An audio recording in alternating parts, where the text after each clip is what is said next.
my friend John Maxwell, the Maxwell Daily Reader. So ano ba yung lesson for today?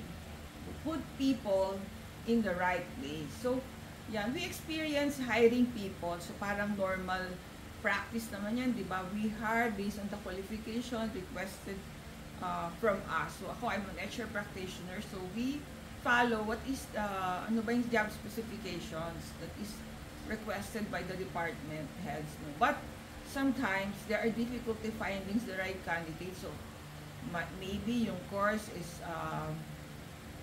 difficult to find with the experience that they are requiring, or walang nag-a-apply sa course na yon, meron related, so na iiba yung hinahire natin for their job requirements. So we end up with an applicant, sabihin mo na not complete pa yung qualifications that is needed, so we hire them.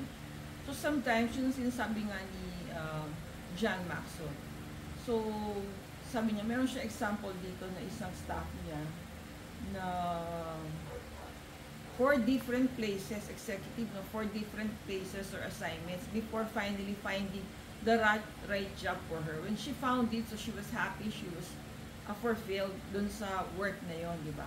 Kasi sometimes nga, we have to move people around. That's one challenge that is being thrown at us at HR. Yung find the right place, find the right hole in the organization for our people. Kasi hanggang hindi natin nahanap yon, they will not be satisfied, they will not be happy. So magkakaroon tayo ng mga wrong person in the right job.